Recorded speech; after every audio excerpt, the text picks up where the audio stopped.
जो पार्टी अपने प्रधानमंत्री के माय के खिलाफ कांग्रेस के मंच पर भाड़ा का आदमी भेज करके गाली दिलवा सकता है और उसके खिलाफ देश भर में जो है उसको भजाने की कोशिश कर सकता है, ये भाजपा ही कर सकता है। अगर मिले वो तो उसको मार के जूता से उसका मुंह काला कर रहे हैं। मोदी क्या बोलते रहे, चोर नहीं तो क्या, बेईमान नहीं तो क्या। इसने कहा है कांग्रेस की विधवा, इसने कहा है जर्सी गाय, इसने क्या नहीं कहा। ये आप तो 100% सोच समझ के बोल रहे हैं। लेकिन आरएसएस के लोग और जिन्ना मिल करके इस देश को दो भाग में बांट रहे हैं, ये इतिहास गवाह है। और क्या आपको नहीं लगता कि मनमोहन सिंह के समय वक्फ बोर्ड को असीमित शक्ति दी गई? जनता दल के बाद आप कांग्रेस में क्यों आए? कांग्रेस एक ऐसी पार्टी है जो देश के हित के खिलाफ लक्ष्मण रेखा पार। मैं कहता था कि बीजेपी की अनटचेबिलिटी खत्म करने जा रहे हैं, तो हम कांग्रेस पार्टी। इंदिरा गांधी से मुलाकात करने की मौका मिला? मुझे लगा कि जैसे मदरली कोई पूछता हो कि मन में कोई बात है, अगर हमारे सामने बोलने में हिचकिचा रहे हो बोलो, और बात हुई और यहाँ जो है कॉल्ड ऑफ हो गया, स्ट्राइक, एवरीबॉडी वाज हैप्पी। ये थे इंदिरा गांधी। नमस्कार, प्रणाम, जोहार। मैं द्विवेदी भुजंग भूषण और मैं आपसे ये बताना चाह रहा हूँ कि आज भी चाहे दुनिया जितनी बदल गई, भूले बिसरे गीतों का एक दौर है था और आज भी है। कुछ गीत आज भी प्रासंगिक है। इसी तरह हर क्षेत्र में कुछ लोग आज भी प्रासंगिक हैं। अगर राजनीति की बात करें तो उसमें भी स्वाभाविक है कि प्रासंगिक हैं। और वैसे ही प्रासंगिक व्यक्तित्व के साथ मैं अभी वर्तमान में बैठा हूं, जिनका नाम है सुबोध कांत सहाय, जिन्होंने अपनी राजनीति की जीवन 70 के दशक से शुरू की और वो भारत के गृह मंत्री तक पहुंचे। उन्होंने जनता दल, फिर उसके बाद कांग्रेस, अलग अलग पार्टियों में भी रहे और बहुत अनुभव किया। विधायक से लेकर के शुरुआत की और आज तक पहुंचे और उनकी दूसरी पीढ़ी भी आज है। आपका स्वागत है सुबोध जी। ये बताइए कि 1978 में जब हटिया विधायक बने और उसके बाद कभी इंदिरा गांधी से मुलाकात करने की मौका मिला आपको? कब? जब यहाँ जो एचईसी कैंपस है तो इसमें विदेश्वरी दुबे और के तिवारी डिप्टी मिनिस्टर था हेवी इंडस्ट्री और विदेश्वरी दुबे जी चीफ मिनिस्टर थे बिहार के, प्लस आप जानते हैं इंटर के नेता थे। तो यहाँ स्ट्राइक हुआ जो नॉकआउट में परिवर्तित हो गया और 72 दिन तक चला। रांची में एचईसी के परिवार के लोग टेम्पो उनको चला के अपना गुजारा करने लगे, ऐसा तो। और कोई हेवी इंडस्ट्री मिनिस्टर नहीं था। डिप्टी मिनिस्टर वो थोड़ा ज्यादा ही बात नहीं थे के तिवारी। तो हम उसमें लड़ाई लड़े यहाँ तक कि 7 दिन बिहार का असेंबली हमने कब्जा करके रखा। इंक्लूडिंग कर्पूरी ठाकुर बैठे रहे हाउस में, और जब आए वहां से, जब खत्म हुआ तो पूरा एचईसी के लोग मार्च करते हुए गए गवर्नर हाउस तक। लेकिन कहीं से, क्योंकि ये विदेशों मुख्यमंत्री थे और वो वहां दिल्ली में राजनीति करते थे, के तिवारी जो बक्सर से जीते, बक्सर से थे, एक बार एमपी रहे थे। हाँ जी। तो थोड़ा ज्यादा ही वो हाई फ्लाइंग थे, अंग्रेजी प्रोफेसर भी थे, उनकी स्टाइल में बोलते थे। तब हमें लगा कि जाके प्रधानमंत्री से मिलना चाहिए।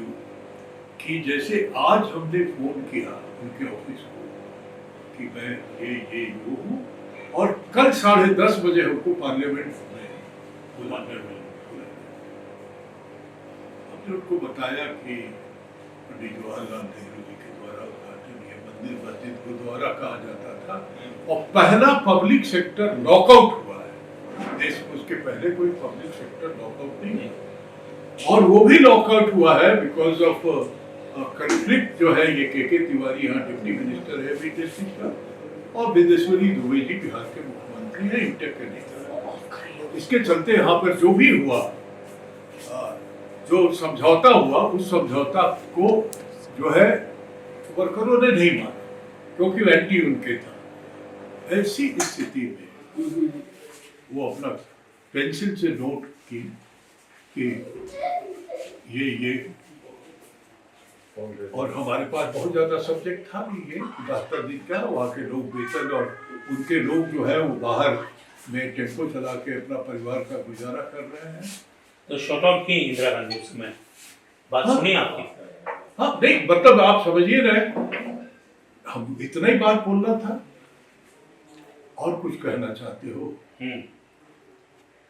हमने कहा मैम आप इंटरवेन करके, क्योंकि कोई मिनिस्टर नहीं है हेवी इंडस्ट्रीज के, आप इंटरवेन करके सेटल करा दीजिए। सिर्फ एक रीजनेबली कोई सुन ले उनको तो ये स्ट्राइक कॉल्ड ऑफ हो जाएगा।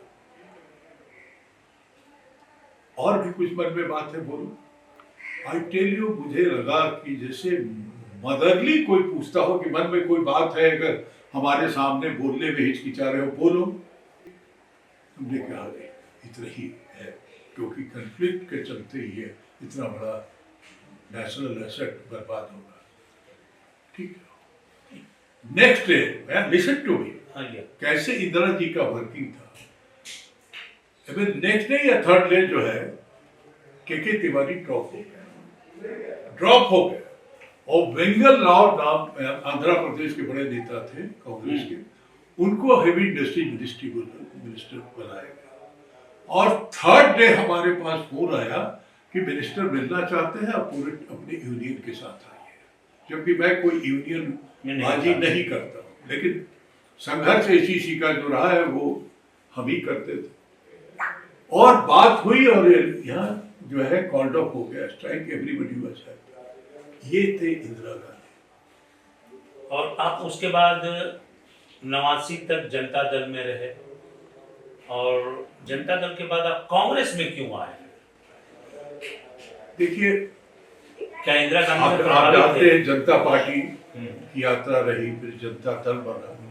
चंद्रशेखर जी के साथ बहुत दिन रहे, फिर सब मिलकर के जनता दल 89 में बना और VP Singh chief prime minister बने, तो उसमें होम मिनिस्टर में रहा। वर्चुअली उस वक्त बहुत क्राइसिस था, बहुत कंट्रोवर्सी भी था और बहुत क्राइसिस था, बहुत।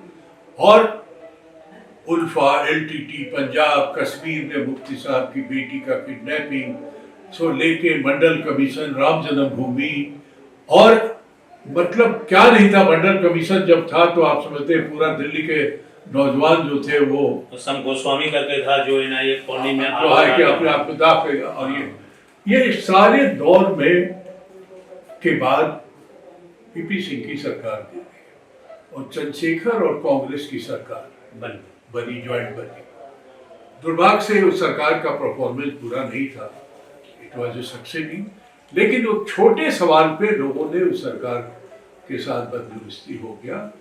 और मुझे याद है चंद्रशेखर जी ने जब 3-4 दिन से हाउस नहीं चल रहा था, क्योंकि कांग्रेस नहीं जाती तो हम लोगों के पास कोई बहुमत तो था नहीं चंद्रशेखर के पास, तो जब वो तय किया कि नहीं आज हम हाउस जाएंगे, और उन्होंने राजीव गांधी जी को फोन करके कहा कि हम हाउस जाएंगे, अगर आप लोग नहीं हो आइएगा तो आपको इस्तीफा देना पड़ेगा। बात हुई थी पार्लियामेंट में ही, वो बैठ करके और घंटी बजा, चंद्रशेखर जी हाउस में चले। कांग्रेस के लोग थे बैठे हुए,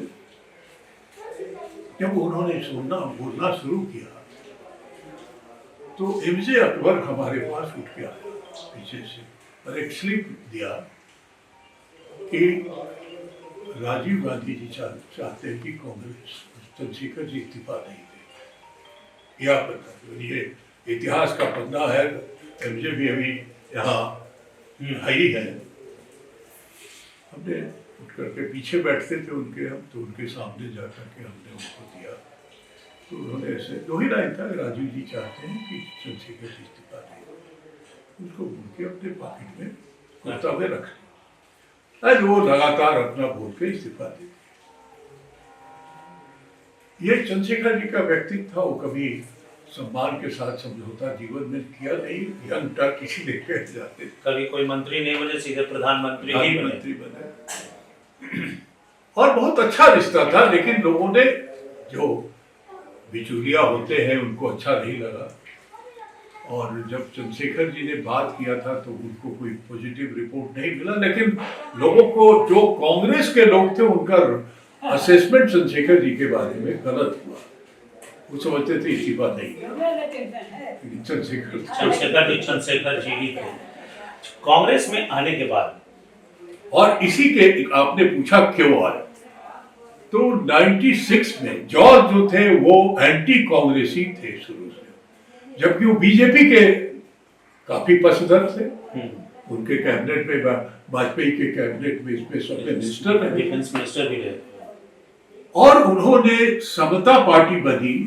समता पार्टी का अध्यक्ष चंद्रशेखर को बनाया, और समता पार्टी का जो है अलायंस बीजेपी से करा दिया। I was opposed. मैंने चंद्रशेखर जी से बड़ा लड़ा, क्या करें, ये जो है दिग्विजय लड़ना चाहते हैं, यशवंत लड़ना चाहते हैं। ये तो कहा कि देखिए, हम लोग नहीं होते हैं हाउस में तो लोग पूछता है कि आप पार्लियामेंट में हो कि नहीं, आपको कौन पूछता है। लेकिन वो नहीं हुआ। देन आई नरसिम्हा राव हमारे संपर्क में, क्योंकि नरसिम्हा राव के टाइम में राम जन्म, जो भी बाबरी मस्जिद का निगोशिएशन वगैरह हमने किया था, तो फिर हमको बीजेपी के साथ नहीं सुहाया। और मैं कहता था कि बीजेपी की अनटचेबिलिटी खत्म करने जा रहे हैं, और वही हुआ। सारा समाजवादी आंदोलन के लोग सब बीजेपी में समा गए, और आज जो है वो उनकी भाषा बोल रहे हैं। तो हम कांग्रेस पार्टी में आने के बाद भी आप गृह मंत्री रहे थे। गृह मंत्री रहते हुए और या कांग्रेस में उस समय रहते हुए कांग्रेस के कौन से प्रधानमंत्री आपको सबसे बेहतर लगे? देखिए, कांग्रेस एक ऐसी पार्टी है जो देश के हित के खिलाफ लक्ष्मण रेखा पार नहीं की, देश के लोगों के जनमानस के खिलाफ कभी नहीं। कांग्रेस ने जो आज लगाया था, बैंड लगाया था आरएसएस से, तो पंडित जवाहरलाल नेहरू पे जो उपहास करता है, वो एक इलिटरेट जाहिल ही आदमी हो सकता है जो उनके ऊपर बात करे। इंदिरा गांधी को वाजपेयी जी ने दुर्गा का अवतार बताया, जिन्होंने पाकिस्तान को दो भाग में बांट दिया। इंदिरा गांधी वो थी जो अगर इमरजेंसी लगा तो उसके लिए रिग्रेट करके माफी मांगी कि हमसे गलती। उसके बाद राजीव गांधी जो थे, वो 21वीं सदी का सपना लेकर के देश को जो दिया, आज वही हमारी इकोनॉमी, बैक होम इकोनॉमी जो है, आईटी सेक्टर, ये तमाम जो है उन्होंने दिया। पंचायती राज को उन्होंने लागू किया, महिलाओं को अधिकार उन्होंने जो दिया, ये जो आप सहिया समस्या सब जो देखते हैं, ये सब राजीव ने किया। तो कांग्रेस के लीडरशिप में, और डॉक्टर मनमोहन सिंह के साथ 10 साल हम मंत्री रहे, वो तो अर्थशास्त्री, वो एक अपने आप में अलग चीज। हाँ, तो कोई ऐसा नहीं है जिसपे उंगली उठा सकते हैं। उंगली सोनिया गांधी, सुनिए, मैंने हाथ से माइक छीन लिया था सोनिया गांधी का। पहला राउंड में Sonia Gandhi party leader declare हुई थी कांग्रेस, याद होगा। लेकिन 10 दिन के बाद उन्होंने कहा कि मैं प्राइम मिनिस्टर नहीं। तो जब सेकेंड राउंड में मनमोहन सिंह को कर रहे थे, मैं फाइट छीन लिया था, मैं आपको डायरेक्ट डिक्लेरेशन नहीं करने दूंगा। इतना कि आपके चलते हम लोग जीत के आए हैं, आप क्यों इस तरह का फैसला लीजिए। खैर एनीवे, तो लोगों ने पकड़ के अलग किया, और 10 साल मनमोहन सिंह के साथ रहे। मनमोहन सिंह ने जो किया, मनरेगा हो, राइट टू जॉब हो, राइट। मनमोहन सिंह जब आए थे उस समय स्थिति काफी खराब थी, लेकिन आने के बाद नेचुरली कम बैक कराया। हाँ, जो वो काफी नहीं, वो भी सब सोनिया जी का ही सारा जो। लेकिन सुबोध जी, मेरा प्रश्न वही है, इन तमाम लोगों में इतनी गुणवत्ता से भरपूर लोग थे, लेकिन इनमें सर्वश्रेष्ठ अगर चुनना हो तो आप किसे चुनेंगे? आप किसको, आप किसे चुनेंगे? नहीं, हम तो समझते हैं कि युवा जन का जो प्रतीक राहुल जी ने, अरे राजीव जी ने रहा, राजीव जी हाँ की जो जी। विजन था वो वन ऑफ द बेस्ट था आज के बेस्ट था। और नेहरू तो रचयिता थे ना आजाद हिंदुस्तान के, वो तो फ्रीडम फाइटर फ्रीडम फाइटर थे। लेकिन अगर इंदिरा गांधी से नरसिम्हा राव मनमोहन सिंह तक की बात की जाए तो उसमें राजीव जी आपको बेस्ट लगते। अब युवाओं की बात करें, नई दौर में, नई पीढ़ी में, आपकी भी बिटिया आ चुकी है पॉलिटिक्स में, शुभकामना है। लेकिन इस नए दौर, नई पीढ़ी और इंदिरा गांधी के समय की जो पीढ़ी थी कांग्रेस की, दोनों में सुबोध जी अगर निष्पक्ष होकर देखे तो क्या अंतर हुआ, कितना डिटोरिएट हुआ? देखिए, नई पीढ़ी को एक दशक से जो भटकाव हो गया, नई पीढ़ी भी व्यवस्था परिवर्तन का पीढ़ी होता था। हम लोग कॉलेज में थे तो सोचते थे कि अपने टेन्योर में एक कोई लैंडमार्क मोमेंट हो स्टूडेंट्स के हित में। आज का नई पीढ़ी मोदी के नजर में इशूलेस है, उसके पास कोई विचार नहीं है। Exactly. हम समाजवादी उधर सभा में थे, पहले कम्युनिस्ट था, गांधीयन थॉट था, ये सब हट करके आज दुर्गा वाहिनी बन गए, तो बजरंग दल बन गए। इससे ना अपने भविष्य का है, क्योंकि आसानी से उनको समाज में पहचान बन जा रहा है, क्योंकि ये हिंदूवादी नेता है। हिंदूवादी और मुस्लिमवादी से ये देश नहीं बढ़ा। कुछ बारसी की हस्ती मिटती नहीं है हमारी। बहुत लोग आए, मुगल आए, अंग्रेज आए, बहुत लोग, कोई बिगाड़ नहीं पाया हम लोग। लेकिन घर का जो भेदिया था उसने यहाँ के युवा को, और इसलिए बिगाड़ दिया कि बेरोजगारी की बात ना करें, इसलिए बिगाड़ दिया कि महंगाई की बात ना करें। हिंदूवाद का जो कन्वास है वो जातवाद, भूख, महंगाई, इस सबसे बड़ा है। भूखे आदमी भी रहता है। कांग्रेस में तुष्टीकरण का आरोप हमेशा लगता रहा है, और क्या आपको नहीं लगता कि मनमोहन सिंह के समय वक्फ बोर्ड को असीमित शक्ति दी गई और मुस्लिम तुष्टीकरण आज भी किया जाता है? अगर आपने ये मुद्दा उठाया, भाई मुस्लिम कौन है? मैं आपको बता दें, मुस्लिम तुष्टीकरण कौन है? मुस्लिम कोई बाहर से आया है क्या? अब तो बाहर से भी आ रहा है। अब तो बाहर से भी आ रहा है।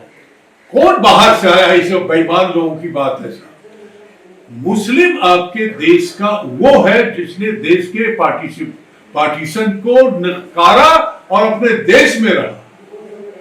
टू नेशन थ्योरी आरएसएस का था, हम एक नेशन थ्योरी वाले थे। हमारा एक देश का बंटवारा नहीं चाहते थे, लेकिन आरएसएस के लोग और जिन्ना मिल करके इस देश को दो भाग में बांटा था। ये इतिहास गवाह है। ये आप तो 100% सोच समझ के बोल रहे हैं। मैं 100% बोल रहा हूं, क्योंकि आरएसएस के लोग और जिन्ना मिल करके आजादी के पहले 3 राज्यों में अपनी सरकार बनाई। इतिहास तो पढ़िए, इतिहास तो जानिए। नहीं, मैं तो जानता हूं, लेकिन इतिहास को भी लोग कहते हैं कि तोड़ मरोड़ कर पेश किया जाए। जो उस पे आप सरकार बनी है अगर इन दोनों का गठबंधन में, तो ये तो छुपाया नहीं जा सकता। जिन्ना और हेडगेवर और ये जो अपने जो उनके नेता है रहे हैं आरएसएस के, जिनको बड़ी बड़ी देशभक्त कहते हैं, वो लोग मिल करके ये थ्योरी दिया ना, क्योंकि अंग्रेजों के पॉइंट ऑफ व्यू से वो चाहते थे कि ये जो है दो भाग में बढ़े।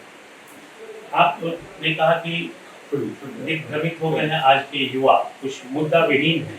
तो आप अभी बिहार में, आप और आपकी बेटिया वोट अधिकार रैली के पक्ष में गए थे, आप लोग प्रचार करने, राहुल जी भी आए थे और 20 दिन साथ थे। हाँ, महागठबंधन के लोग भी थे। उसमें जो कुछ चल रहा था, तो ये आपने एक तरफ कहा कि बेरोजगारी, पलायन, इन तमाम मुद्दों पे बात होनी चाहिए, लोगों को भटका दिया। लेकिन आपको मैं बताता हूँ, मैंने उस रैली में आप देखिए 16 दिन के बाद जो डाकबंगला चौराहा पर 1 सितंबर को कंक्लूड हुआ, उसमें तो 6-7 पॉइंट लेकर के राहुल गांधी ने कहा कि बेरोजगारी चोरी के खिलाफ, महंगाई चोरी के खिलाफ, ये जो हमारे किसानों के खिलाफ, महिलाओं के खिलाफ, ये जो सरकार और मोदी सरकार है, ये हमारी लड़ाई है। वोट तो मूलभूत अधिकार है। वो 6 पॉइंट वहां पढ़ के बताया उन्होंने कि ये आम लोगों से जुड़ा हुआ जो चोरी हो रहा है, जिसपे बहस नहीं हो रही है, ये तो किसी भी मुद्दे पे देश के प्रधानमंत्री को चोर कहना नेता प्रतिपक्ष के द्वारा ये कितना उचित है? जो पार्टी अपने प्रधानमंत्री के माय के खिलाफ कांग्रेस के मंच पर भाड़ा का आदमी भेज करके गाली दिलवा सकता है और उसके खिलाफ देश भर में जो है उसको भजाने की कोशिश कर सकता है। आज प्रधानमंत्री कह रहे हैं कि देश की मांगों को है, और जो प्रधानमंत्री लाइन में लगाया था जब नोटबंदी में, ये भाजपा ही कर सकता है। इसी को कहते हैं Subodh ji, prevention is better than cure. आपने पहले ही कह दिया कि भाजपा के लोग मंच पे जाके दरभंगा वही किए हैं, ये प्रूफ है, फाइनल है। और उसके बाद गुंडागर्दी जो तो पूरे प्रूफ आप कहां से दिखा रहे हैं? है आपके मंच पर कोई चढ़ता है और अरे भाई होता क्या है आप भी जानते हैं, मेन नेता सब भाषण देके निकले, सब लोग निकल गए, मंच पे तो कोई अगोर के बैठा नहीं रहता है, मंच खाली हो गया। उसमें झंडा उंडा पहन करके चढ़ा करके और 2 भाग गाली कर। कल्पना कीजिए, कांग्रेस पार्टी का कोई वर्कर कभी कल्पना नहीं कर सकता है आज तक इतने दिन में किसी ने वो भाषा नहीं बोली है, बल्कि मोदी क्या बोलते रहे, चोर नहीं तो क्या, बेईमान नहीं तो क्या। इसने कहा है कांग्रेस की विधवा, इसने कहा है जर्सी गाय, इसने क्या नहीं कहा है। आप और कहता था कि आप लोग बेल पे हैं, होशियार रहिए। मैंने प्रधानमंत्री जुडिशियरी के फैसले को लेके डराएगा लोगों को? तो किसकी बात आप कर रहे हैं? मैं बहुत प्रधानमंत्री के साथ काम किया, ऐसा घिनौना। लेकिन कोई भी हो मंच से माँ की गाली नहीं, कोई है उसको हम लोग आप भर्त्सना करते हैं? हम भर्त्सना नहीं, अगर मिले वो तो उसको मार के जूता से उसका मुंह काला कर रहे हैं, कभी कल्पना नहीं कर सकते। देखिए हम लोग अपने विरोधियों के बारे में भी सोचते हैं तो कभी ये प्रार्थना नहीं करते हैं कि उसकी बुद्धि को भ्रष्ट होने से बचा दो, कभी उसके जीवन के बारे में नहीं करते हैं कि उसको भ्रष्ट खत्म कर दो। आपका लंबा सफर रहा राजनीतिक, हरि अनंत हरि कथा अनंता, वो भी बहुत लंबी चलेगी कहानी। लेकिन बिटिया को लेकर के आप क्या सोचते हैं? पिछले चुनाव में बिटिया हमारी जो है चॉइस नहीं थी। सडनली जब हमारा नाम आया तो सोनिया जी जानती थी उसको, क्योंकि वो एनजीओ में काम करती है कैलाश सप्तर्थी वगैरह के साथ, और पॉस्को पे काम करती थी। तो उन्होंने कहा कि सुबोध अपनी बेटी को लाओ। अब सब सोनिया जी कहती कि हमकी बेटी, यहाँ जो पार्टी के जो नेता थे, यहाँ पार्टी अध्यक्ष और पार्टी प्रभारी, ये सब लोग दंग रह गए, क्योंकि समझते थे कि चूक कहाँ है, चूक कहाँ। चूक नहीं, चूक तो ये हुआ कि बच्ची को 15 दिन भी टाइम नहीं मिला। नॉमिनेशन जब चालू हो गया था तब वो का नाम अनाउंस हो गया। 5.5 लाख वोट लाई, 5,44,000 वोट लाई। हमको समय नहीं मिला। अगर हमको शहर भर में समय मिलता तो 70,000 वोट और बढ़ा देते, हम तो चुनाव जीत जाते। जहाँ से उम्मीद थी वहीं 60,000 का मांग गया। हाँ नहीं, शहर, लेकिन उसको हम लेके घूमते रहे ना, क्योंकि पहली बार। आप 29 के लिए क्या सोच रहे हैं कि बेटी आपकी 29 में फाइट कर पाएगी, कांटे की टक्कर दे पाएगी, टिकट मिल पाएगी? क्यों नहीं देगी? जब उसको 15 दिन में 5.5 लाख वोट आया है तो 29 तो महिलाओं का चुनाव होगा, 33% रिजर्वेशन होगा, बहुत सारे लोग हैं, क्या स्वरूप लेता है। लेकिन वो राजनीति के गांव पेश से नहीं, बेचारी वो एक अपना इनोसेंट हार्ट की बच्ची है और कमिटमेंट है उसका कि हम काम करते रही है। वो कहती है कि 5.5 लाख वोट मिला है, I am responsible for this. कभी वक्त मिलेगा तो मैं पुत्री से भी आपसे बात करूंगा, लेकिन आपकी पुत्री के सफल राजनीतिक भविष्य और आपके स्वास्थ्य के लिए ढेरों सारी शुभकामनाएं। बहुत बहुत धन्यवाद।